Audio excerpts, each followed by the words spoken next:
À la lecture du testament, l'avocat m'a donné un chèque de 38 000 €. Mon père l'a pris, l'a brûlé devant moi. Je n'ai pas bronché, j'ai souri. Car ce qu'il tenait entre ses mains n'était pas là. Je m'appelle Victoire, j'ai 28 ans, et je viens de voir mon père brûler 35 millions d'euros devant toute notre famille. Mon grand-père, Charles, qui m'a élevé bien plus que mon propre père ne l'a jamais fait, m'a laissé sa fortune dans son testament. Le regard de haine pure sur le visage de mon père lorsqu'il a arraché ce chèque pour y mettre le feu est quelque chose que je n'oublierai jamais.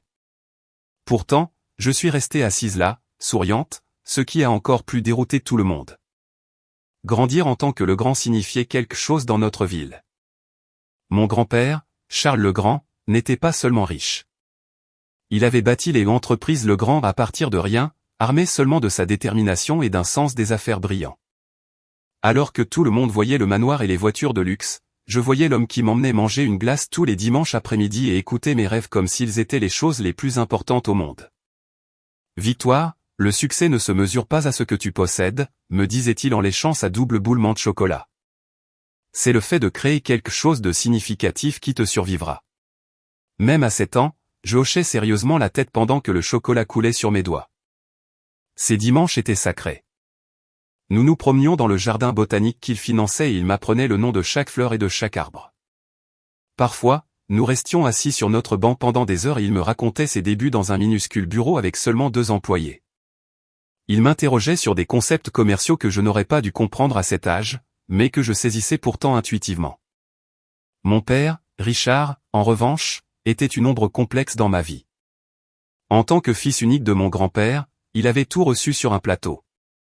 Les meilleures écoles, les relations, le capital de départ pour ses projets. Pourtant, rien n'était jamais suffisant. Ses affaires fleurissaient brièvement sous la tutelle de grand-père, puis s'effondraient lorsqu'il ignorait les conseils et prenait des décisions impulsives. Je me souviens de la nuit de mes 12 ans, caché en haut de l'escalier, pendant que père criait après grand-père dans le bureau en bas. « Rien de ce que je fais n'est jamais assez bien pour toi, hurlait-il, l'odeur du whisky m'atteignant même depuis ma cachette. Tu me donnes ces opportunités juste pour me regarder échouer. Richard, je te donne des opportunités parce que tu es mon fils, répondait grand-père d'une voix égale. Mais tu te sabotes à chaque fois. L'affaire Valmont a échoué parce que tu n'as pas lu le contrat attentivement, pas parce que je t'ai piégé. Et je suppose que Victoire l'aurait lu parfaitement, a craché mon père. Ta précieuse petite fille qui ne peut rien faire de mal. C'est là que j'ai compris pour la première fois que mon père m'en voulait, non seulement parce que j'avais l'attention de grand-père, mais parce que j'avais son respect. Ma mère, Diane, faisait de son mieux pour calmer ses eaux troubles. Ancienne conservatrice d'art tombée amoureuse du fils charmant d'un magnate des affaires, elle n'avait pas signé pour ce niveau de dysfonctionnement familial. Pourtant, elle était le ciment qui empêchait les dîners de fête d'exploser en guerre totale. Ton père t'aime, me chuchotait-elle après qu'il ait manqué une autre pièce de théâtre scolaire ou une compétition de natation. Il ne sait juste pas comment le montrer correctement. Je hochais la tête, mais même à l'époque, je connaissais la différence entre l'absence et l'évitement. Mère avait ses propres relations cordiales avec grand-père. Il respectait son intelligence et son goût, la consultant pour les acquisitions d'art de l'entreprise et l'invitant à des événements culturels. Il était clair qu'il pensait que son fils avait fait un mariage au-dessus de sa condition, ce qui ne faisait qu'alimenter le ressentiment de mon père. Lorsque la consommation d'alcool de mon père a empiré durant mon adolescence, ma mère m'a protégé du pire. Elle m'envoyait rester chez grand-père quand père faisait des crises. Ces week-ends dans la maison du lac de grand-père sont devenus un autre sanctuaire où je pouvais respirer sans la tension suffocante de la maison parentale. Mes choix d'études sont devenus un autre champ de bataille. Père insistait pour que je fasse des études de lettres ou d'art, quelque chose de convenable pour une femme du monde, disait-il avec dédain. Grand-père ne m'a jamais poussé dans un sens ou dans l'autre, mais posait des questions réfléchies sur mes intérêts. Quand j'ai choisi une grande école de commerce, mon père ne m'a pas parlé pendant des mois. Tu suis les traces du vieux, a-t-il ricané lors du dîner de Noël cette année-là. Quelle originalité. Ce qu'ils n'avaient pas réalisé tous les deux, c'est que j'avais fait mon choix indépendamment. J'avais une affinité naturelle pour la stratégie d'entreprise et l'économie. Le fait que cela s'aligne avec le domaine de grand-père était une coïncidence, même si ces histoires avaient, il est vrai, éveillé ma curiosité initiale. Après mon diplôme, j'ai choqué tout le monde en déclinant l'offre de grand-père de rejoindre les entreprises Legrand. Au lieu de cela, j'ai pris un poste de débutante chez Banque Martin, une firme concurrente. J'ai besoin de savoir que je peux réussir par moi-même, ai-je expliqué à grand-père autour de notre glace du dimanche, une tradition que nous maintenions même à l'âge adulte. Il a souri avec fierté. C'est exactement pour ça que tu serais parfaite chez le grand. Mais je respecte ta décision, Victoire. Trace ton propre chemin. Ce que je ne savais pas alors, c'est que grand-père suivait ma carrière grâce à ses relations dans l'industrie. Chaque promotion que je gagnais, chaque projet que je menais à bien, il savait tout, collectionnant les coupures de presse et les mentions dans les bulletins de l'industrie. Mon frère Alexandre a adopté une approche différente de la dynamique familiale. De 2 ans mon cadet, il s'est rangé très tôt du côté de notre père, voyant peut-être cela comme la voie de la moindre résistance. Là où je défiais l'attitude dédaigneuse de père, Alexandre la reflétait. Là où je travaillais pour mes réussites, Alexandre utilisait le nom de famille. Tu te compliques la vie pour rien, m'a dit Alexandre après que j'ai refusé qu'il me mette en relation avec un associé de père pour une promotion rapide. Pourquoi prendre l'escalier quand tu peux prendre l'ascenseur? Parce que je veux connaître chaque marche, ai-je répondu. Comme ça, quand j'arriverai au sommet, personne ne pourra remettre en question comment j'y suis parvenu. La fracture finale entre nous est survenue juste 3 mois avant que grand-père ne tombe malade. Alexandre avait été pris à utiliser les ressources de l'entreprise pour des dépenses personnelles dans la petite division des entreprises Legrand que père l'avait aidé à obtenir. Quand j'ai refusé de le couvrir lors de l'audit interne, il m'a accusé de trahison. La famille protège la famille, a-t-il sifflé sur le parking de l'hôpital après avoir rendu visite à grand-père. Pas quand cela signifie compromettre mon intégrité, ai-je répondu, et pas quand cela nuit à l'entreprise que grand-père a bâtie. Toujours la petite fille parfaite, a-t-il ricané. Ça doit être agréable d'être la favorite. Je l'ai regardé partir en trombe, me demandant quand nous étions devenus de tels étrangers. La vérité, c'est que je n'ai jamais demandé à être la favorite de qui que ce soit. Je voulais juste être moi-même, gagner ma vie. Si cela s'alignait davantage avec les valeurs de grand-père qu'avec celles de mon père, ce n'était pas un choix stratégique. C'était juste qui j'étais. Je ne savais pas alors à quel point ces fractures familiales allaient bientôt s'ouvrir avec 35 millions de raisons pour le point de rupture finale. L'appel est arrivé un mardi matin pluvieux d'octobre. Je me préparais pour une présentation cruciale quand mon téléphone s'est allumé avec le numéro de ma mère. Victoire, c'est grand-père. Tu devrais venir à la clinique tout de suite. Oubliant ma présentation, j'ai traversé la ville en toute hâte jusqu'à la clinique Sainte-Marie. Grand-père avait subi un grave AVC. À 84 ans, il était toujours aussi vif mentalement, mais son corps déclinait progressivement depuis 1 an. Ce premier jour à l'hôpital a établi un modèle. J'arrivais tôt avant le travail, puis je revenais après, restant jusqu'à la fin des heures de visite. Mère venait régulièrement, apportant des fleurs et des livres. Père et Alexandre faisaient des apparitions qui devenaient plus fréquentes et plus longues à mesure que les jours passaient et que les médecins confirmaient que l'état de grand-père ne s'améliorerait probablement pas. Les vautours tournent, m'a chuchoté grand-père un soir, hochant la tête vers la porte d'où mon père et mon oncle Philippe venaient de sortir après une visite soudainement pleine de sollicitude. Ne parle pas comme ça, ai-je dit en ajustant ses oreillers. Concentre-toi sur ta guérison. Ses yeux bleus, encore brillants malgré sa faiblesse, se sont fixés sur les miens. Victoire, j'ai bâti un empire en voyant les choses clairement. Laisse-moi voir ça clairement aussi. Durant ces 3 semaines, la chambre d'hôpital est devenue un moulin où défilaient des membres de la famille qui n'avaient pas rendu visite à grand-père depuis des années. Des cousins au second degré, des nièces et neveux éloignés, même sa belle-sœur Marguerite, qui l'avait un jour accusé d'avoir escroqué son mari dans une affaire il y a des décennies. J'entendais des conversations dans le couloir, des discussions mal déguisées sur l'après et la succession. Mon père a commencé à apporter des papiers à faire examiner par grand-père, prétendant qu'il s'agissait d'affaires urgentes, bien que grand-père ait officiellement pris sa retraite 5 ans plus tôt. Il essaie de sécuriser sa position, m'a dit grand-père lors d'un de nos moments privés. Richard a toujours paniqué quand il se sentait incertain.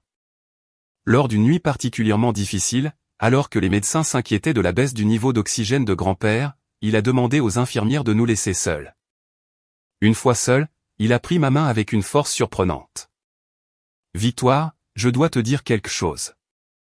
J'ai toujours vu tout le monde clairement. Richard, Alexandre, tous. Leurs motivations, leurs faiblesses, et les tiennes aussi. C'est-à-dire, ai-je demandé. Ta force, ton intégrité, comment tu ne m'as jamais rien demandé, même quand je t'aurais tout donné. Il a fait une pause pour reprendre son souffle. J'ai fait 2 plans. Richard combattra le premier. Laisse-le croire qu'il a gagné. Grand-père, je ne comprends pas. Des plans pourquoi? Pour remettre les choses en ordre. Pour m'assurer que mon héritage continue comme je l'avais prévu. Il a serré ma main. Promets-moi que tu feras confiance au processus, même quand il semblera que tout s'effondre. J'ai promis, même si je ne comprenais pas ce qu'il voulait dire. Plus tard cette nuit-là, j'ai entendu père et oncle Philippe dans le couloir. Charles a toujours été traditionnel sur ces choses-là, disait oncle Philippe. L'entreprise te reviendra en tant que fils. Elle a intérêt, a répondu père. Le lendemain matin, grand-père a demandé à parler seul à son notaire, maître Gérard Vincent. L'entretien a duré près de 2 heures, et quand je suis revenu, grand-père semblait en paix. Tout est réglé maintenant, a-t-il dit avec un petit sourire. Maintenant, nous pouvons juste profiter du temps qu'il nous reste. C'est exactement ce que nous avons fait les jours suivants. J'ai apporté des albums photos de sa maison et nous nous sommes remémorés les vacances en famille, les étapes importantes de l'entreprise et ses innombrables sorties pour manger des glaces. Parfois, il s'endormait au milieu d'une conversation, mais il se réveillait toujours avec un sourire en me voyant encore assise là. La dernière nuit, quelque chose semblait différent. La chambre était plus calme, comme si le monde extérieur avait déjà commencé à reculer. J'étais assise à lui tenir la main, tamponnant occasionnellement son front avec un linge frais. « Victoire » a-t-il dit soudainement, sa voix plus claire qu'elle ne l'avait été depuis des jours. « Tu te souviens quand tu avais 10 ans et que tu es tombé du quai à la maison du lac ?» J'ai hoché la tête, surprise qu'il pense à ça maintenant. « Tu n'as pas pleuré. Tu saignais, tu avais peur de l'eau à l'époque, mais tu n'as pas pleuré. Tu t'es juste relevé, tu as laissé ta grand-mère bander ton genou, et tu es retourné dehors 1 heure plus tard. Je voulais prouver que je n'avais pas peur, ai-je dit. Non, tu voulais te prouver à toi-même que tomber ne te définissait pas. C'est rare. » Ses yeux ont dérivé vers la fenêtre où l'aube commençait à peine à éclairer le ciel. « Utilise cette qualité dans les jours à venir. » Ce furent les derniers mots cohérents qu'il m'a adressés. J'étais seul avec lui quand il s'est éteint paisiblement. Le lendemain matin, juste au moment où le soleil perçait l'horizon. La performance de la famille aux funérailles était exactement celle attendue. Père, soudainement le fils éploré qui avait prétendument été si proche du défunt, Alexandre, le petit-fils qui avait tant appris de son grand-père, tante Judith, tamponnant des yeux secs avec un mouchoir tout en chuchotant à propos du traiteur de la réception. Je me tenais à l'écart d'eux. Mon chagrin était réel et brut. Charles le Grand n'avait pas seulement été mon grand-père. Il avait été mon mentor, mon ami, la figure paternelle qui avait toujours cru en moi.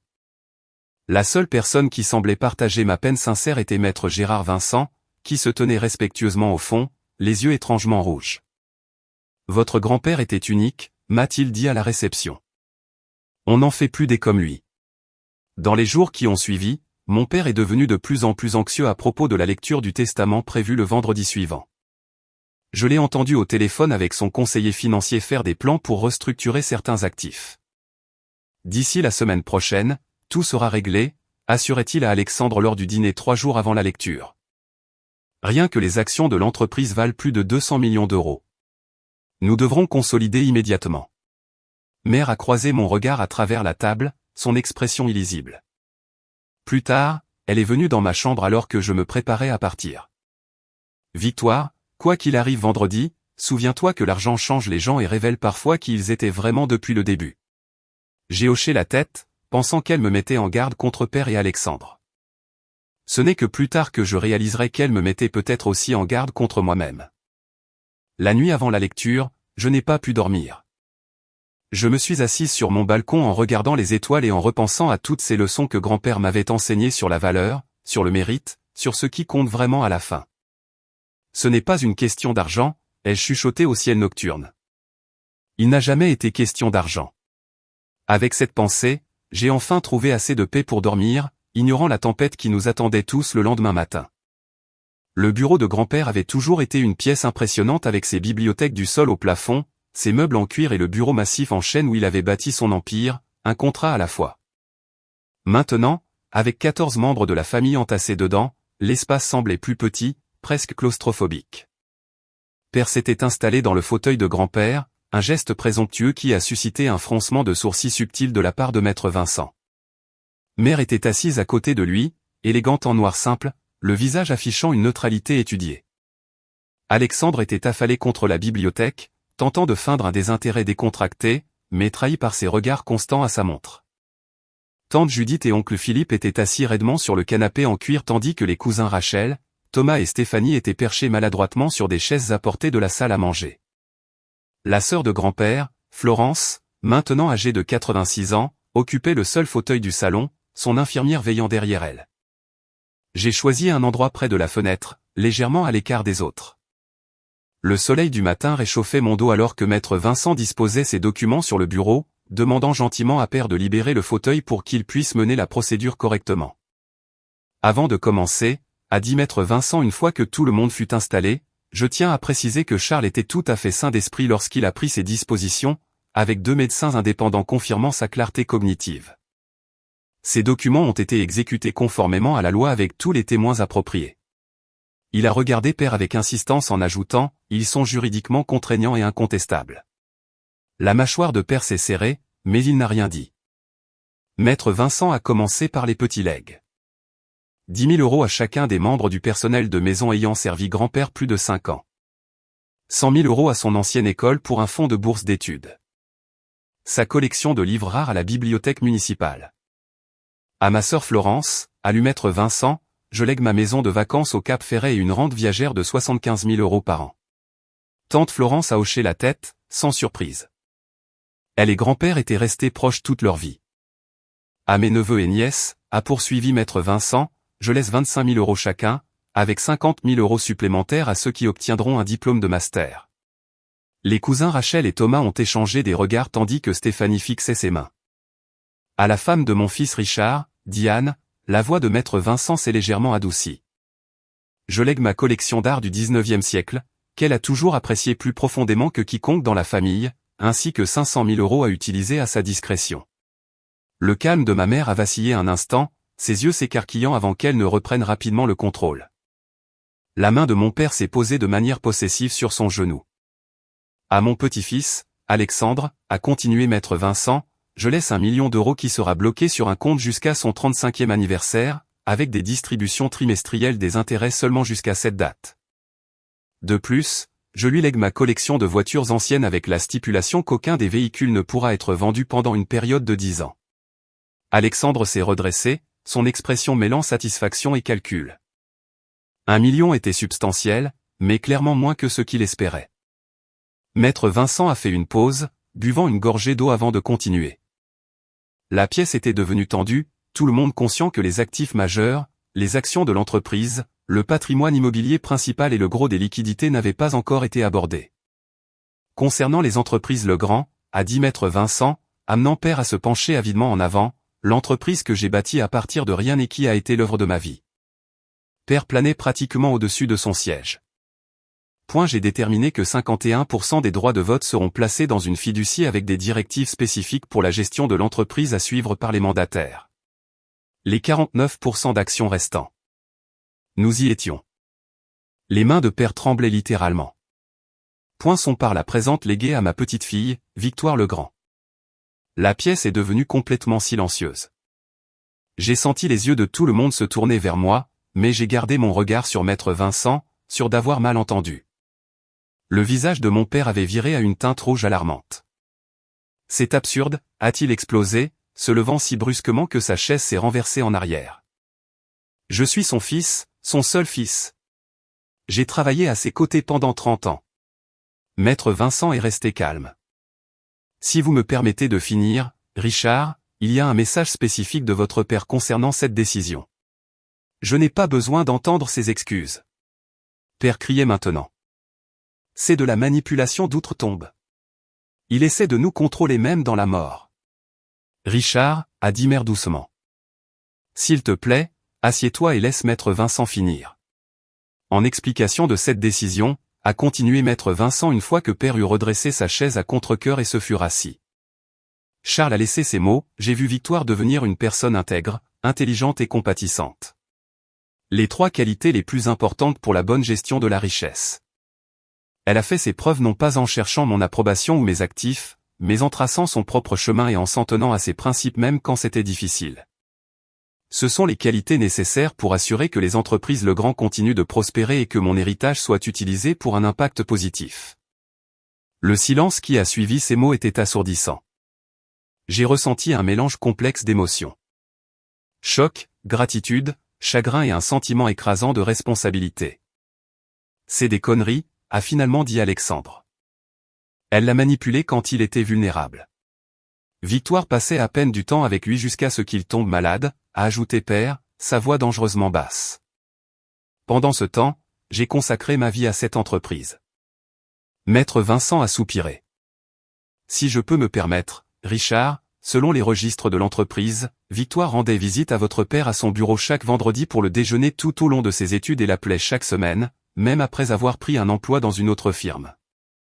Les registres des visites de l'hôpital montrent également qu'elle a passé plus de temps avec lui pendant sa maladie que tous les autres membres de la famille réunis. Père s'est levé à nouveau. Se dirigeant cette fois vers le bureau où Maître Vincent avait placé le chèque géant symbolique libellé à mon nom pour 35 millions d'euros, une représentation visuelle de l'héritage qui serait en fait transféré par les canaux financiers appropriés. Cela n'arrivera pas, a dit Père en arrachant le chèque du bureau. Mon père n'avait clairement pas toute sa tête, peu importe ce que prétendent vos médecins de compagnie. Richard, a averti Maître Vincent, détruire ce chèque ne changera rien au plan légal. Mais Père avait déjà sorti son briquet. Le denil en or que grand-père lui avait offert pour ses 40 ans. Avec un geste théâtral, il a mis le feu au coin du chèque. Voilà, a-t-il dit alors que le papier se recroquevillait et noircissait. Voilà ce que je pense de cette farce de testament. Tout le monde regardait dans un silence stupéfait le chèque brûlé. Tout le monde sauf moi. Car pendant qu'il voyait une fortune partir en fumée, je me souvenais des mots de grand-père. J'ai fait 2 plans. Richard combattra le premier. Laisse-le croire qu'il a gagné. Et donc, j'ai souri. Un petit sourire calme qui semblait dérouter tout le monde dans la pièce, encore plus que le chèque en feu. Tu as perdu la tête, m'a sifflé Alexandre. Il vient de brûler 35 millions d'euros. Maître Vincent, ai-je dit calmement, ignorant mon frère. Je crois que mon grand-père a également laissé un message vidéo. Il a mentionné vouloir nous parler à tous une dernière fois. Père a laissé tomber les restes brûlants du chèque dans une corbeille à papier, son moment de triomphe s'estompant déjà en remarquant mon absence de détresse. De quoi parles-tu, a-t-il exigé. Quelle vidéo? Maître Vincent a vérifié sa montre. Oui, il y a un message vidéo à diffuser uniquement après la lecture du testament. Je crois que le moment est approprié. Alors que Maître Vincent installait l'ordinateur portable et le projecteur, l'assurance de Père a visiblement vacillé. Il me regardait avec des yeux soupçonneux, essayant de comprendre pourquoi je n'étais pas dévasté par ses actions. Il comprendrait bien assez tôt. La famille s'est dispersée du bureau de grand-père dans divers états de détresse émotionnelle. Père est sorti en trombe immédiatement après avoir mis le feu à la corbeille, ne restant même pas pour regarder le feu s'éteindre complètement. Alexandre l'a suivi, me lançant un dernier regard confus. Mère m'a serré doucement la main avant de partir avec tante Florence. Les autres sont sortis au compte-gouttes jusqu'à ce qu'il ne reste que Maître Vincent et moi. Ils ne comprennent pas pourquoi vous êtes si calme, a observé Maître Vincent en fermant la porte derrière le dernier parent parti. Grand-père m'a dit de faire confiance au processus, ai-je répondu. Il a dit qu'il y avait 2 plans. Maître Vincent a hoché la tête, son attitude professionnelle s'adoucissant légèrement. Votre grand-père était un homme exceptionnel. Brillant en affaires, oui, mais aussi un excellent juge de caractère. Il a rouvert sa mallette, en extrayant une enveloppe scellée. Ceci est pour vous. Le 2e plan. L'enveloppe contenait une lettre de la main distinctive de grand-père et plusieurs documents officiels. Le chèque que votre père a brûlé était purement symbolique, a expliqué Maître Vincent pendant que je parcourais les documents. Les transferts réels ont été exécutés 2 semaines avant le décès de votre grand-père, les fonds et les actifs étant déjà sécurisés dans les comptes et fiducies appropriés. J'ai levé les yeux des papiers. Donc la lecture du testament était un test? Maître Vincent a terminé, bien que révélation soit peut-être un meilleur mot. Votre grand-père voulait voir comment chacun réagirait face à ses véritables volontés. Et il s'attendait à ce que votre père fasse exactement ce qu'il a fait. J'ai réalisé qu'il espérait avoir tort, a dit doucement maître Vincent. Mais oui, il s'est préparé à cette éventualité. C'est pourquoi nous devrions regarder son message vidéo maintenant, en privé, avant de partager la partie appropriée avec le reste de la famille plus tard. Maître Vincent a lancé le fichier vidéo. Le visage de grand-père est apparu à l'écran, enregistré dans sa chambre d'hôpital, mais un jour où il avait été particulièrement lucide. La vue de lui, alerte et si incontestablement lui-même, m'a mis les larmes aux yeux. « Bonjour, Victoire », a-t-il commencé, confirmant que cette version m'était destinée à moi seul. Si tu regardes ceci en privé avec Gérard, alors Richard a réagi exactement comme je craignais qu'il ne le fasse. Il a soupiré profondément. Un père n'arrête jamais d'espérer que ses enfants s'élèvent vers leur meilleure nature, mais j'ai dû accepter que Richard est motivé par l'insécurité et le sentiment que tout lui est dû plutôt que par des principes. Grand-père a légèrement bougé dans son lit d'hôpital, ses yeux intensément fixés sur la caméra. L'héritage que je t'ai laissé est déjà sécurisé. Les documents que Gérard t'a fournis détaillent tout, les comptes, les propriétés et tes actions dans les entreprises Legrand. Richard peut contester le testament autant qu'il le veut, mais il ne peut pas toucher à ce qui a déjà été légalement transféré. Il a souri, un sourire que je reconnaissais de nos innombrables conversations dominicales. Je n'ai pas bâti mon entreprise en me faisant déjouer, pas même par mon propre fils. Ton père sera en colère, a continué grand-père. Il essaiera peut-être de monter la famille contre toi. Tiens bon. Les administrateurs que j'ai nommés pour gérer les opérations de l'entreprise pour l'année prochaine sont fidèles à ma vision, pas aux ambitions de Richard. Utilise ce temps pour tout apprendre sur l'entreprise si tu choisis de t'impliquer. Bien que j'ai structuré les choses de manière à ce que ta sécurité financière soit garantie quoi qu'il arrive. Son expression s'est adoucie. La vidéo s'est terminée avec grand-père demandant à maître Vincent de préparer la version familiale du message une fois que j'aurai eu le temps de tout assimiler. Je suis resté assise en silence pendant plusieurs minutes après que l'écran soit devenu noir, submergé à la fois par le chagrin et la responsabilité. Prenez votre temps, a dit gentiment maître Vincent. C'est beaucoup à absorber. Il savait, ai-je finalement dit. Il savait exactement comment tout le monde se comporterait. Charles se faisait peu d'illusions sur les gens à la fin, a convenu maître Vincent. Il en avait trop vu en 84 ans. J'ai regardé à nouveau les documents. Alors, que se passe-t-il maintenant? Maintenant, vous avez des décisions à prendre, mais pas immédiatement. La période de gestion d'1 an vous donne le temps d'envisager vos options. Maître Vincent m'a tendu une carte de visite. C'est Hélène Dubois, la conseillère financière que Charles a sélectionnée pour vous aider à naviguer dans cette transition. Elle attend votre appel. Et mon père? Quand sera-t-il pour le deuxième plan? C'est en partie à vous de décider, a dit maître Vincent. La version familiale de la vidéo explique que les actifs ont déjà été transférés, mais elle n'entre pas dans les détails des arrangements. Vous pouvez choisir d'être transparente sur tout maintenant, ou vous pouvez prendre un peu de temps pour sécuriser votre position d'abord. J'ai pensé à l'expression de mon père alors qu'il brûlait le chèque, le triomphe dans ses yeux, les années de dédain et de ressentiment. Le soulagement qu'il avait ressenti en pensant avoir bloqué mon héritage. Je vais prendre un peu de temps, ai-je décidé. Laissez-le croire qu'il a gagné pour l'instant. Maître Vincent a hoché la tête avec approbation.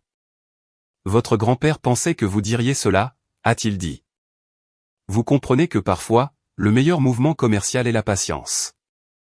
Après le départ de maître Vincent, je suis resté dans le bureau de grand-père, passant mes doigts sur le dos de ses livres, m'asseyant dans son fauteuil, absorbant la réalité de ma nouvelle situation. La maison était calme, la famille s'étant retirée pour digérer les événements de la matinée. Quand je suis finalement rentré à mon appartement ce soir-là, je me sentais différente. Pas seulement parce que j'étais maintenant techniquement l'une des jeunes femmes les plus riches de la ville, mais parce que je portais le poids de la confiance de grand-père en moi.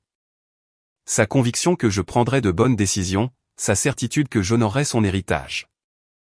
Je me suis versé un seul verre du whisky préféré de grand-père, un rituel qu'il avait initié pour mon 25e anniversaire, et je l'ai levé à sa mémoire.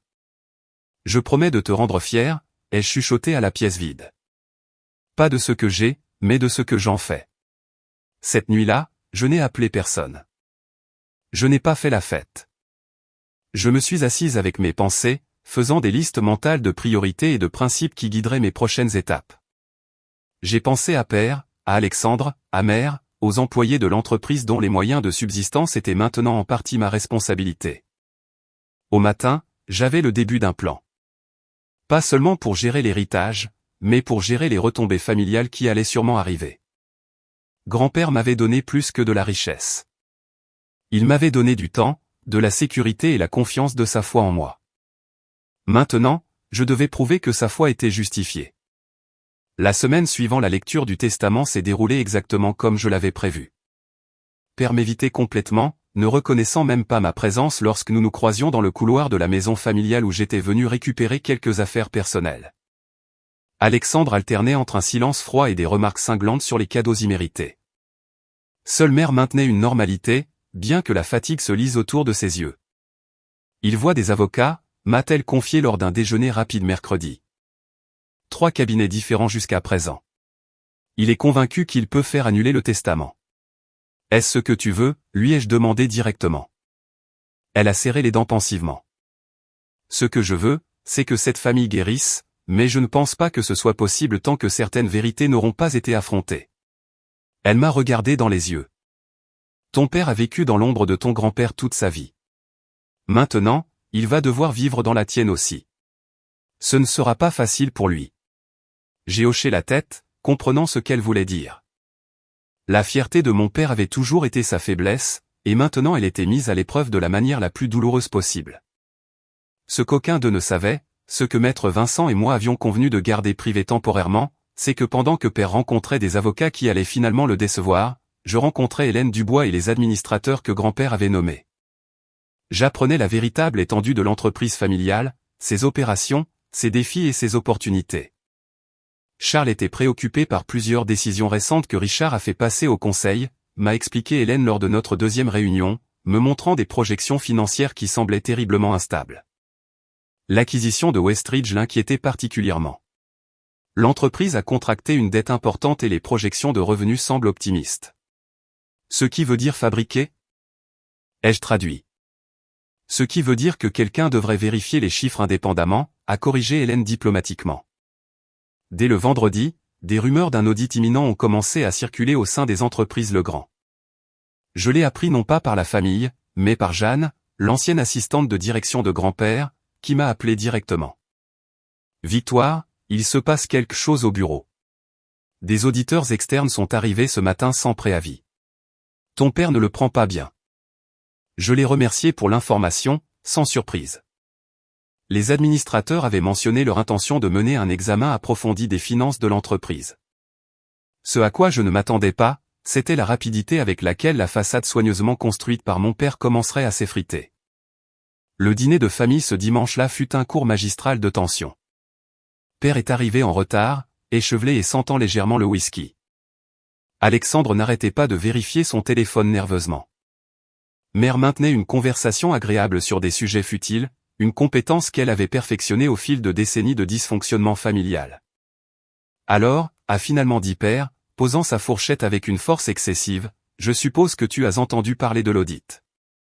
J'ai soutenu son regard. J'ai entendu des rumeurs. Des rumeurs, a-t-il répété, son rire amer. C'est comme ça qu'on appelle ça ? Quand les administrateurs que ton grand-père a nommés commencent à déchiqueter tout ce que j'ai construit.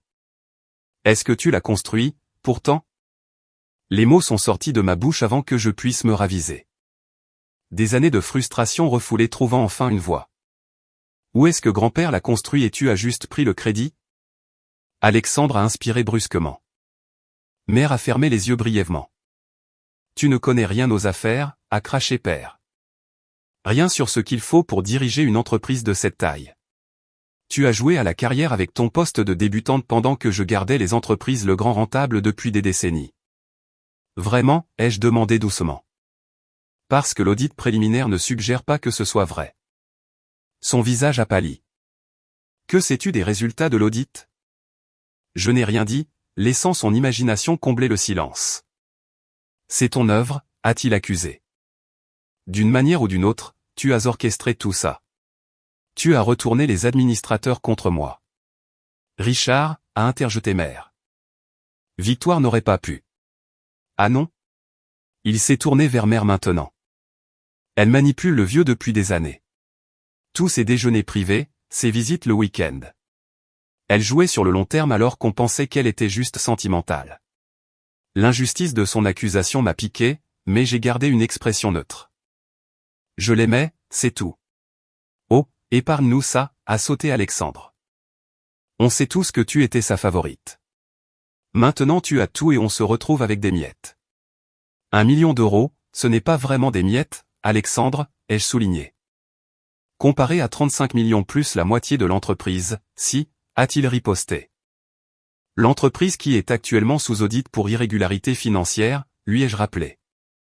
Peut-être devrais-tu être reconnaissant que ton fonds soit séparé des actifs de l'entreprise. L'expression de père a changé alors, le calcul remplaçant la colère. Tu sais, a-t-il dit lentement, cet audit pourrait nuire à la réputation de l'entreprise. Le cours de l'action pourrait chuter. Ton héritage pourrait ne pas valoir autant que tu le penses. Est-ce une menace, ai-je demandé. C'est une réalité, a-t-il répondu. À moins que quelqu'un n'intervienne pour gérer la situation. Quelqu'un avec de l'expérience dans la gestion de crise d'entreprise. Et voilà. Le pivot vers l'intérêt personnel auquel je m'attendais. Père ne se souciait pas de l'entreprise ou de ses employés. Il se souciait de tirer parti de toute influence qu'il avait encore. L'audit suivra son cours, ai-je dit fermement. Grand-père voulait la transparence et moi aussi. Alors tu es une idiote, a claqué père. Cette entreprise opère dans le monde réel, pas dans un fantasme idéaliste où tout est réglo. Il y a des arrangements, des ententes, des façons de faire des affaires qui ne feront pas bonne figure sous un microscope. Je me suis penché en avant. Es-tu en train d'admettre des pratiques commerciales inappropriées, père? Il a réalisé son erreur immédiatement. Ne déforme pas mes mots. Je parle des complexités normales de la gestion d'une entreprise mondiale, quelque chose dont tu ne sais rien. Mais j'apprends, ai-je répondu calmement. Très vite. La conversation s'est détériorée à partir de là, se terminant avec père sortant en tempête et Alexandre le suivant après m'avoir lancé un dernier regard plein de ressentiment. Mère et moi sommes restés dans la foulée. L'élégante salle à manger soudainement trop grande, trop calme. Il a peur, a-t-elle dit finalement. Il est terrifié à l'idée d'être exposé. Comme quoi, ai-je demandé. Elle m'a regardé directement dans les yeux. Comme étant moins que ce qu'était ton grand-père. Moins que ce que tu pourrais devenir. La semaine suivante a apporté la première vraie crise. L'audit avait découvert des divergences significatives dans l'acquisition de Westridge et le conseil d'administration a convoqué une réunion d'urgence. Père, toujours techniquement PDG bien qu'avec une autorité réduite sous le nouvel arrangement de la fiducie, était tenu d'expliquer les projections financières qui avaient justifié l'achat. J'ai assisté en tant qu'actionnaire majoritaire, assise tranquillement au fond pendant que père présentait des explications de plus en plus alambiquées pour des chiffres qui ne collaient tout simplement pas. Les membres du conseil, dont beaucoup étaient des associés de longue date de grand-père, échangeaient des regards inquiets. Monsieur Legrand, a dit Henry Sullivan, le président du comité d'audit, ses projections de revenus dépassent les normes de l'industrie de près de 40%. Quelles données soutiennent ce niveau d'optimisme? Père a mélangé ses papiers. La technologie propriétaire que Westridge développait promettait des avantages significatifs sur le marché. La technologie que des évaluateurs tiers ont maintenant jugée commercialement non viable, a pressé Henry. La réunion a continué sur cette lancée pendant des heures, les explications de père devenant de plus en plus minces et défensives. À la fin, il était clair pour toutes les personnes présentes que l'acquisition avait été une grave erreur, possiblement motivée par des facteurs dépassant le bon jugement commercial. Alors que nous partions, Alexandre m'a approché dans le garage, son expression différente de celle que j'avais vue récemment. Moins hostile, plus inquiet. C'était mauvais là-dedans, a-t-il dit, regardant autour de lui pour s'assurer que nous étions seuls.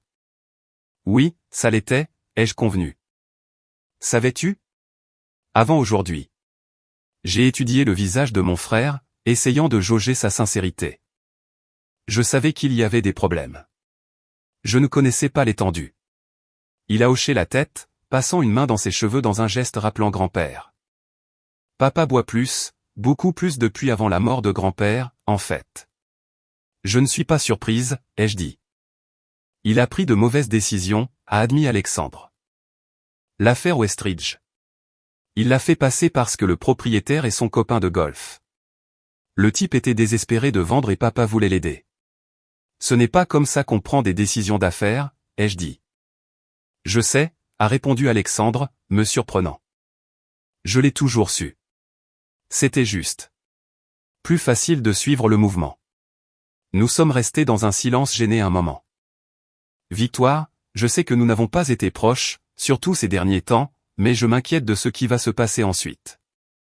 Si les résultats complets de l'audit deviennent publics, l'entreprise pourrait souffrir. J'ai fini pour lui, je sais, pas seulement l'entreprise. Papa pourrait faire face à de graves conséquences. Certaines de ses décisions frôlent. Eh bien, la fraude. Le mot a flotté entre nous, lourd de sous-entendus. Qu'est-ce que tu me demandes de faire, Alexandre, ai-je dit finalement. Je ne sais pas, a-t-il admis. Je pensais juste que peut-être toi et moi pourrions parler sans les cris et les accusations. Trouver une voie à suivre qui ne détruise pas tout. J'ai considéré son offre, cherchant la manipulation mais trouvant ce qui semblait être une inquiétude sincère. Je vais y réfléchir, ai-je dit. Mais je ne couvrirai pas les méfaits. Ce n'est pas ce que grand-père voudrait. Je sais, a dit Alexandre doucement. C'est probablement pour ça qu'il t'a tout laissé à toi au lieu de moi. Tu as toujours tenu bon, même quand c'était dur. En le regardant s'éloigner, je me suis demandé si cela pouvait être le premier pas vers la guérison d'au moins une relation familiale. Mais la plus grosse tempête se préparait encore, et Père était en son centre. Le lendemain, les résultats de l'audit préliminaire ont été distribués aux membres du conseil et aux principaux actionnaires. Les conclusions étaient pires que ce que j'avais anticipé. Au-delà de l'acquisition de Westridge, il y avait des modèles de mauvaise gestion, d'enrichissement personnel et de rapports financiers potentiellement frauduleux s'étendant sur les 5 dernières années, le tout sous la direction de Père. Mon téléphone a sonné ce soir-là. Le nom de Père a clignoté sur l'écran. Après un moment d'hésitation, j'ai répondu. Il faut qu'on parle, a-t-il dit sans préambule. Pas au téléphone. Viens à la maison demain, 10 heures. J'y serai. J'ai accepté, curieuse de voir quelle approche il adopterait. Quand je suis arrivé le lendemain matin, j'ai été surprise de trouver non seulement Père, mais aussi Mère et Alexandre, assis dans le salon comme pour une intervention. Père avait l'air hagard, son apparence habituellement soignée laissant place à quelqu'un de plus vieux, plus vulnérable que je ne l'avais jamais vu. Le rapport d'audit est accablant, a-t-il commencé sans détour. Si ces conclusions deviennent publiques, l'action Legrand va s'effondrer. Des contrats seront perdus. Il pourrait y avoir des enquêtes réglementaires. J'ai hoché la tête, attendant. Tu as le pouvoir d'arrêter ça, a-t-il continué. En tant qu'actionnaire principal, tu peux ordonner aux administrateurs de gérer ça en interne. Discrètement. Pourquoi ferais-je ça, ai-je demandé. Parce que malgré tout, nous sommes une famille, a dit Mère doucement. Et parce qu'il y a 5000 employés qui ne méritent pas de souffrir pour des erreurs qu'ils n'ont pas commises. C'était un bon argument que j'avais moi-même considéré. Les employés étaient des parties innocentes dans cette situation. Et la responsabilité, ai-je demandé en regardant directement mon père. L'audit montre des années de mauvaise gestion. On ne peut pas simplement ignorer ça. Je ne dis pas qu'il ne devrait pas y avoir de changement, a répondu Père, me surprenant.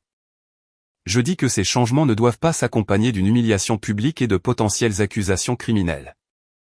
Quel genre de changement suggères-tu, ai-je pressé. Père a pris une profonde inspiration, luttant clairement avec ce qu'il allait dire. Je démissionnerai de mon poste de PDG, passerai à un rôle consultatif sans autorité directe sur les décisions financières. Alexandre s'est penché en avant. J'en ai parlé avec papa.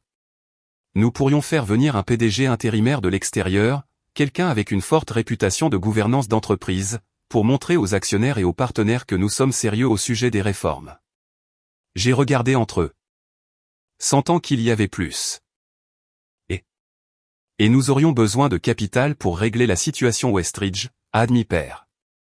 L'entreprise est surendettée à cause de cette acquisition. Nous devons soit investir davantage pour rendre la technologie viable, soit passer ça en perte et restructurer la dette. Donc, tu as besoin de mon argent pour réparer ton erreur, ai-je clarifié.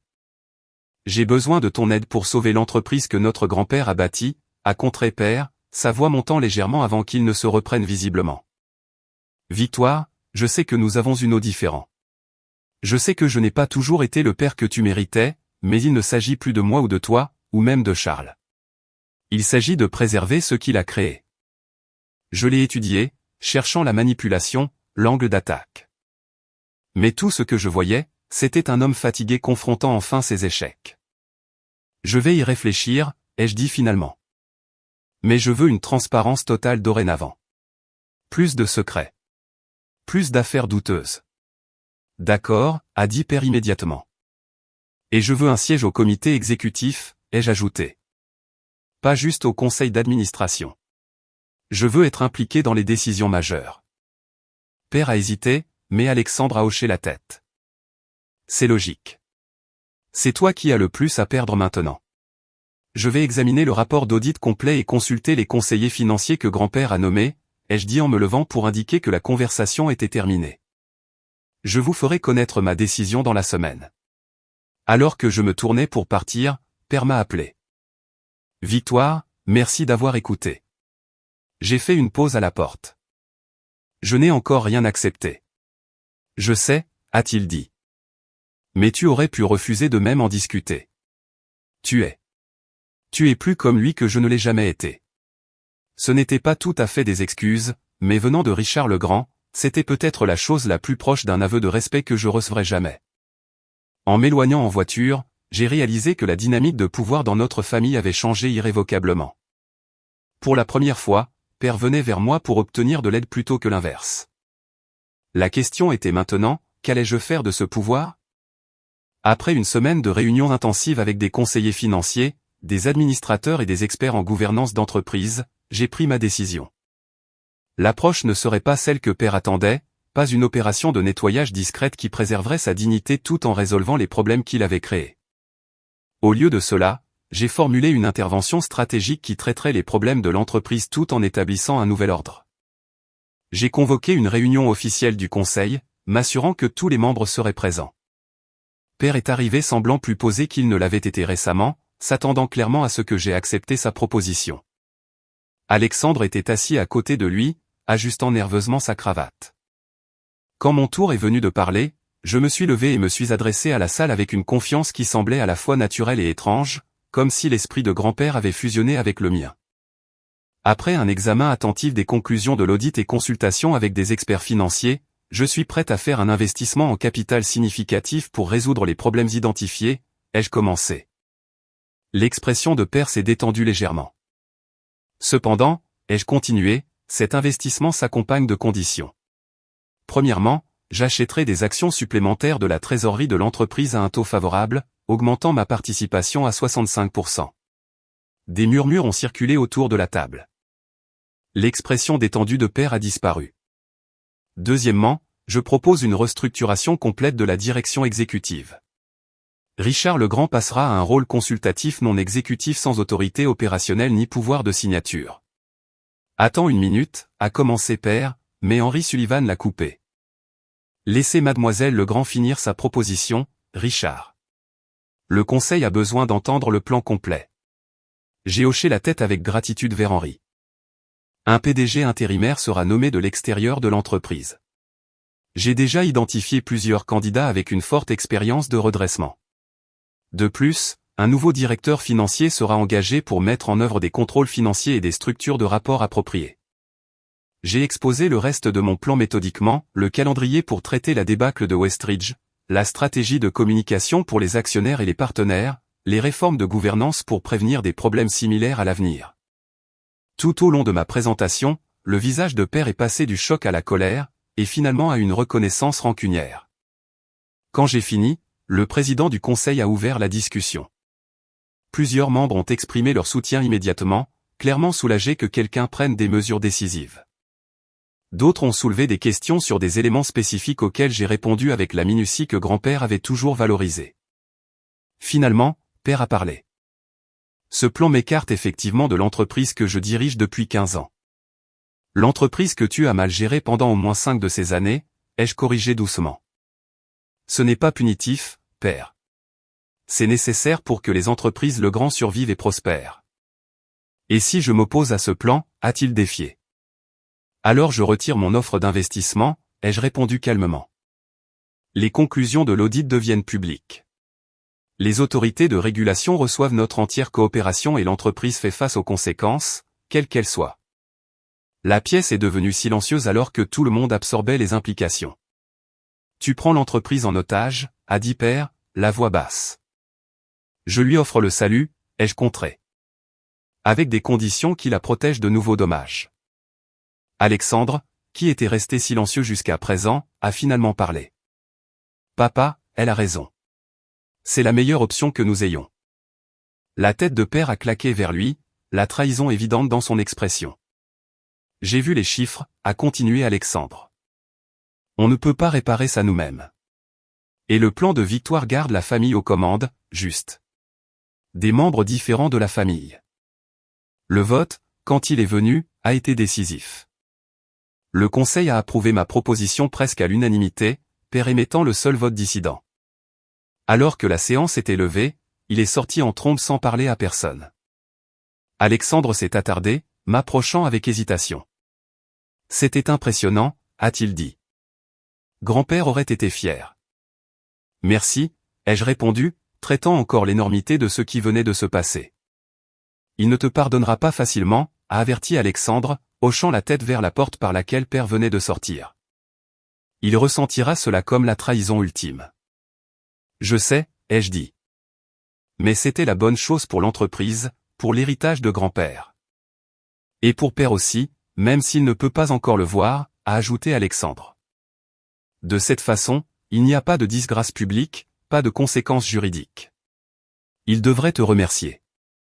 J'ai souri, ironique. Les semaines suivantes ont été un tourbillon d'activités. J'ai travaillé en étroite collaboration avec les administrateurs pour mettre en œuvre le plan de restructuration, interviewer les candidats au poste de PDG, communiquer avec les principales parties prenantes et en apprendre plus sur l'entreprise que jamais auparavant. Per est resté ostensiblement absent, s'étant retiré à la Maison du Lac pour digérer les récents événements. Selon Mère, Marguerite Chen, la PDG intérimaire que nous avons nommée, s'est avérée être exactement ce dont l'entreprise avait besoin, expérimentée, pragmatique et méticuleuse sur la bonne gouvernance. Sous sa direction, nous avons commencé le processus douloureux mais nécessaire de dénouement de l'acquisition Westridge, encaissant le coût financier mais préservant l'intégrité de l'entreprise. 6 semaines après la réunion du conseil, je suis arrivé au bureau pour trouver Per attendant à la réception. Il avait l'air différent, plus mince, son apparence habituellement impeccable légèrement froissée, mais ses yeux plus clairs que je ne les avais vus depuis des années. « As-tu quelques minutes » a-t-il demandé, son ton formel, mais pas hostile. Je l'ai conduit à mon bureau, l'ancien espace de grand-père, que j'avais initialement hésité à occuper, mais dans lequel je me sentais de plus en plus à l'aise. « Tu as fait des changements » a observé Per, regardant la pièce où j'avais enlevé certains des meubles les plus lourds et ajouté des plantes et de l'art moderne. « Quelques-uns, ai-je reconnu. »« Comment vas-tu, Per ?» Il s'est assis lourdement sur la chaise visiteur. J'ai été mieux, j'ai aussi été pire. Il a fait une pause. Je vois quelqu'un.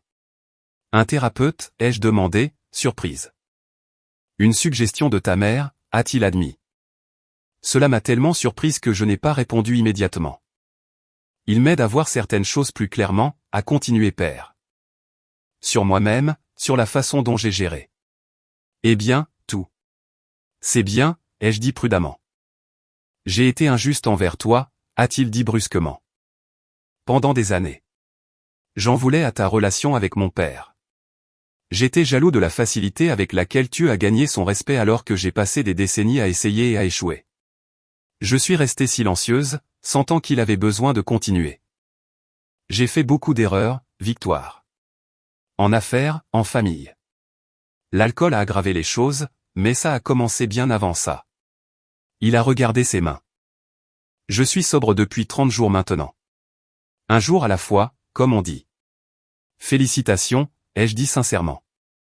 Il faut du courage. Il a hoché la tête, reconnaissant le commentaire. Je ne demande pas à récupérer mon poste. Tu avais raison à ce sujet. Je ne le méritais pas. Mais j'aimerais avoir une chance de réparer les torts, de faire partie de la reconstruction de ce que j'ai endommagé. Je l'ai étudié. cherchant la manipulation que j'avais pris l'habitude de détecter dans ses paroles. Mais ses yeux contenaient une nouvelle qualité, une humilité que je n'avais jamais vue auparavant. « Que avais-tu en tête ?» ai-je demandé. « Je connais le comte Jensen mieux que quiconque », a-t-il dit. « Ils sont avec nous depuis 20 ans. » Marguerite a mentionné qu'il hésite à poursuivre la relation compte tenu de la restructuration. Je pourrais aider à faciliter cette transition. C'était une petite offre, mais substantielle.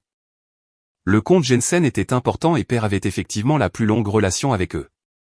Je vais parler à Marguerite, ai-je dit. Si elle est d'accord, nous pouvons arranger quelque chose sur une base de consultant initialement. C'est juste, a-t-il convenu, puis a ajouté, plus que juste, en fait. Alors qu'il se levait pour partir, il a fait une pause à la porte. Ton grand-père serait fier, Victoire. Pas seulement de ce que tu as fait avec l'entreprise, mais de la façon dont tu l'as fait, avec intégrité. Les mots m'ont touché plus profondément que je ne m'y attendais. Merci, père. Après son départ, je suis resté assise tranquillement, absorbant ce qui venait de se passer.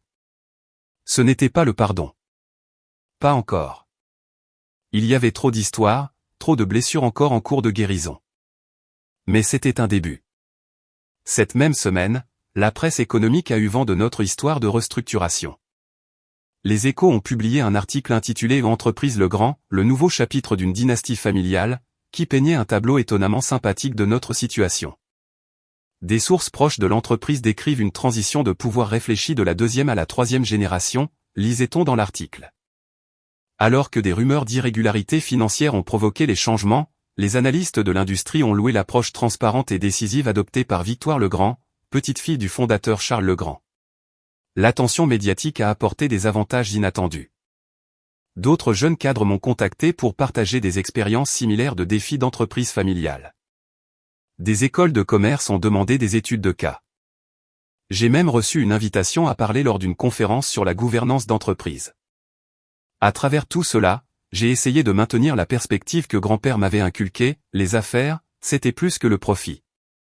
C'était créer de la valeur, fournir des moyens de subsistance et laisser une empreinte positive sur le monde.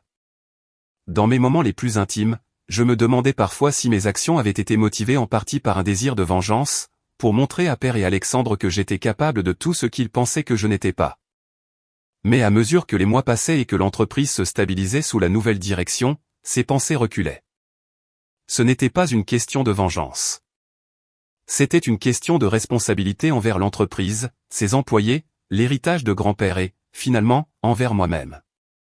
3 mois après avoir pris le contrôle, j'ai invité ma mère à déjeuner dans son restaurant préféré. Elle est arrivée semblant plus détendue que je ne l'avais vue depuis des années. La séparation fonctionne bien pour nous deux, a-t-elle dit quand j'ai demandé des nouvelles de Père. Il se concentre sur sa guérison, et je redécouvre des parties de moi-même qui s'étaient perdues dans tout ce drame. Je suis désolé si mes actions ont rendu les choses plus difficiles entre vous, ai-je proposé. Elle a secoué la tête fermement. Victoire, tu as fait ce qui devait être fait. Richard et moi nous dirigions vers une explication de toute façon. Cela a juste accéléré l'inévitable. Et Alexandre, ai-je demandé. Elle a souri. Il montre une maturité surprenante. L'arrangement de la fiducie que tu as suggéré pour lui faire gagner des responsabilités croissantes en atteignant des étapes spécifiques, c'était brillant. Il s'applique vraiment pour la première fois de sa vie peut-être. Alors que notre déjeuner se terminait, Mère a tendu la main à travers la table pour serrer la mienne. Ton grand-père savait exactement ce qu'il faisait quand il t'a mise aux commandes. Pas seulement parce que tu es intelligente et capable, mais parce que tu as le cœur pour diriger avec compassion, même quand la fermeté est nécessaire. Ces mots ont résonné dans mon esprit ce soir-là alors que je me préparais pour une présentation au conseil le lendemain.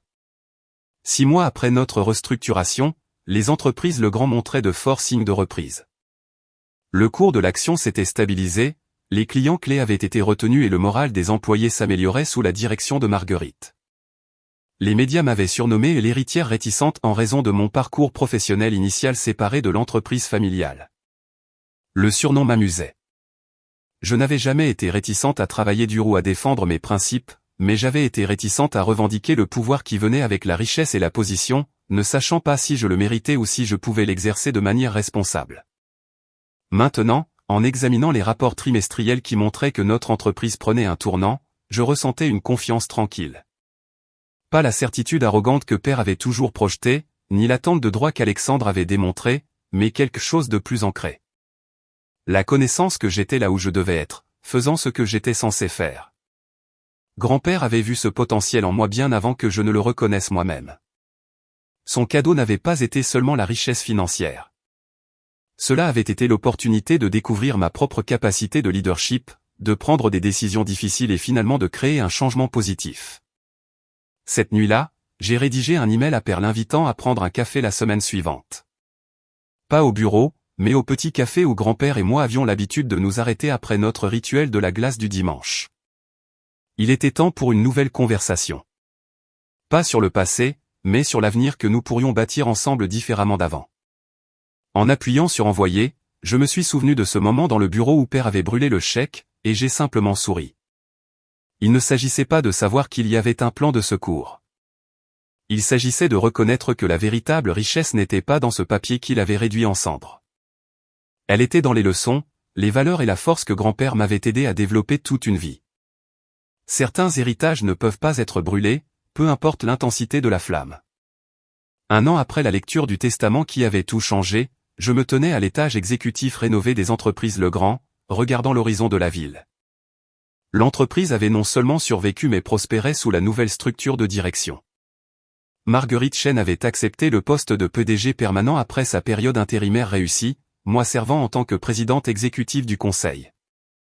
La transformation allait au-delà des mesures financières.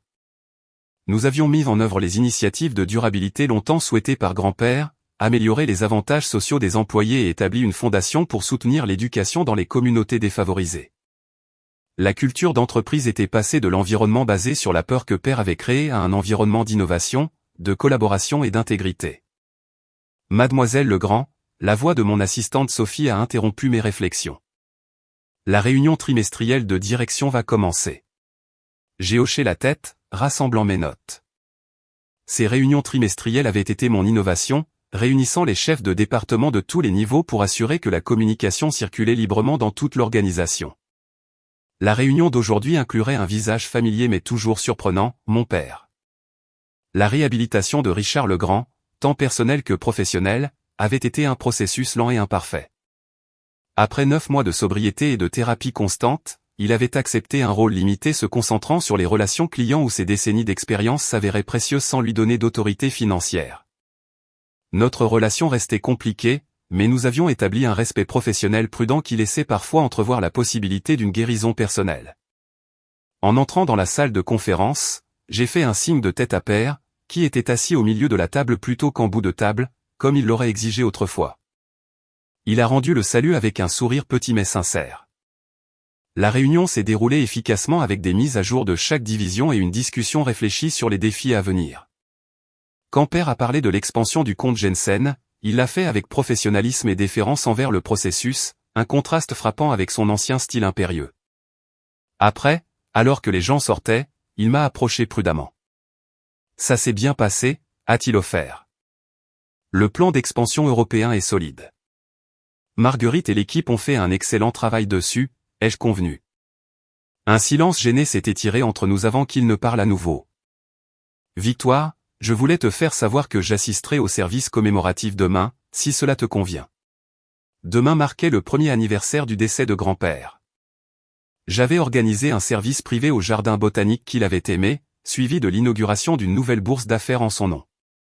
Bien sûr, ai-je dit. Mère a mentionné que tu viendrais peut-être. Il a hoché la tête, hésitant avant d'ajouter, j'ai beaucoup pensé à lui ces derniers temps. À ce qu'il essayait de m'apprendre et que j'étais trop têtu pour apprendre.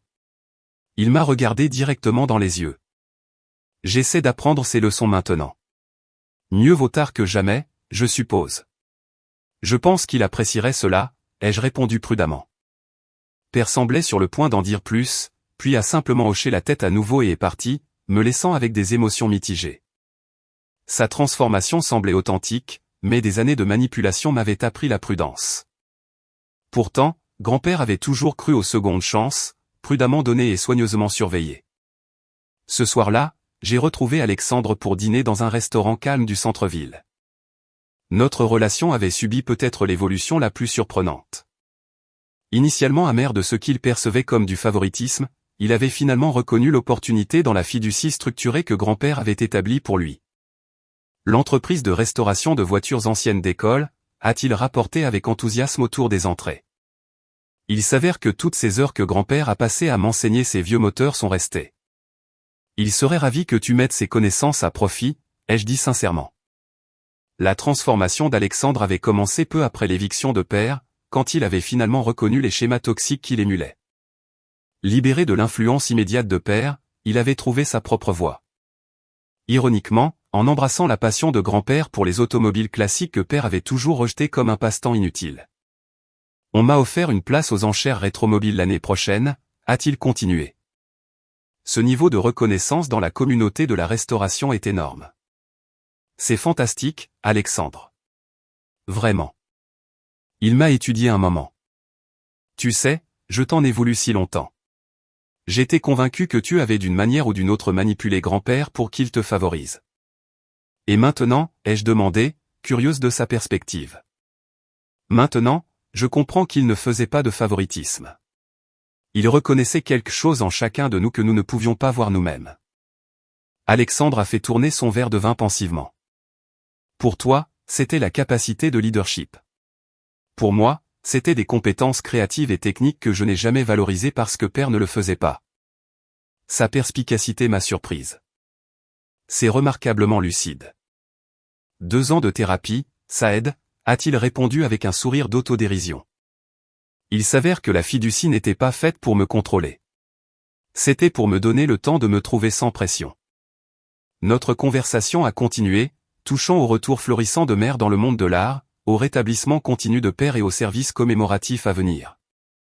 Pour la première fois de ma mémoire, nous parlions d'égal à égal, sans compétition ni ressentiment ombrageant notre interaction. En rentrant chez moi ce soir-là, j'ai réfléchi à quel point les choses avaient changé. La famille qui s'était fracturée si dramatiquement il y a un an se reconfigurait en quelque chose de nouveau.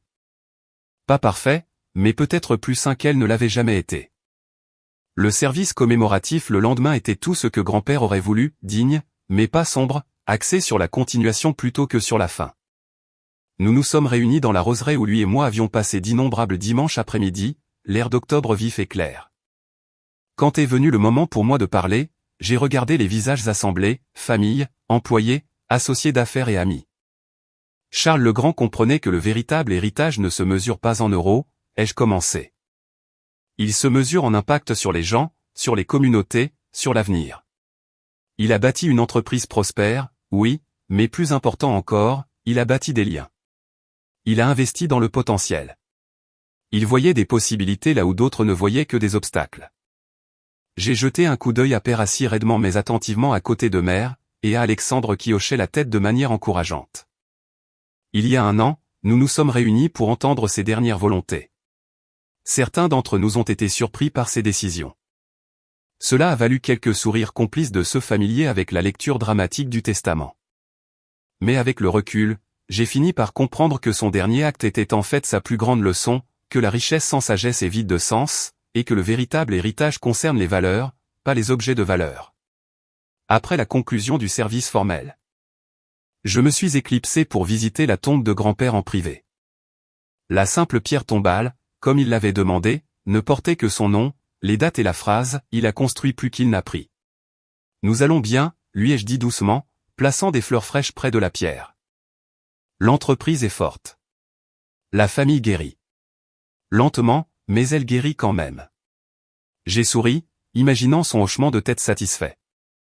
Je pense que tu savais que cela arriverait, que tes décisions nous forceraient tous à grandir d'une manière à laquelle nous avions résisté.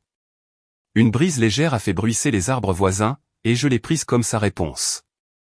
De retour à mon appartement ce soir-là, j'ai passé en revue les notes pour la réunion du conseil de la fondation de demain. La fondation Charles Legrand était devenue ma passion personnelle, utilisant une partie de mon héritage pour financer des opportunités éducatives pour des étudiants qui, comme grand-père lui-même, venaient de milieux modestes mais montraient une promesse exceptionnelle. Mon téléphone a vibré avec un SMS d'Hélène Dubois. Examen de la première année terminée. Toutes les conditions remplies. Le contrôle total vous est transféré demain selon les termes. Félicitations. Le message marquait la fin officielle de la période de supervision d'1 an que grand-père avait établie. Bien que les administrateurs m'aient progressivement donné une autonomie croissante à mesure que je démontrais mes capacités, demain finaliserait le processus. La responsabilité était dégrisante mais plus intimidante. Je me suis versé un petit verre du whisky préféré de grand-père, notre rituel, et je l'ai levé dans un toast silencieux. Le voyage depuis cette lecture de testament choquante jusqu'à aujourd'hui m'avait transformé d'une manière que je n'aurais pas pu imaginer.